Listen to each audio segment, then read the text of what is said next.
Former President Trump right now is the only candidate running for the Republican nomination. Right. Nobody has yet to jump in the race against him for the nomination or for the nomination.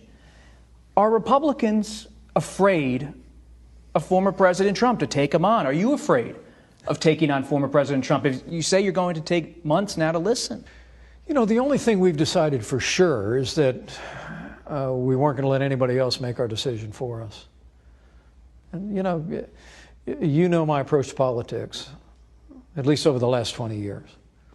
I've sought to practice a kind of politics that reflects, I think, the civility and respect the American people show one another. And if we choose to run, we won't run against anyone. We'll run for a set of principles and ideals that have always animated my career. Especially for that evangelical vote in the Republican Party. You're starting a tour soon of mega churches around the country, and you have been on the forefront of the abortion issue on the right for decades now.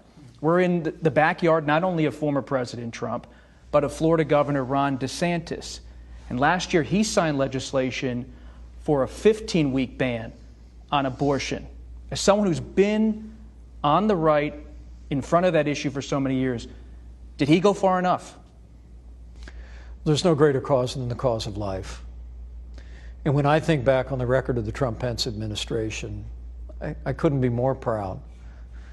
We rebuilt our military, we revived our economy, saw the nation through the worst pandemic in 100 years, but above all of that with those 3 Supreme Court justices, we gave the American people a new beginning for life.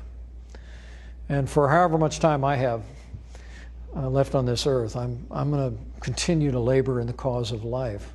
I truly do believe we need to make it our aim to restore the sanctity of life, the unalienable right to life, back to the center of American law.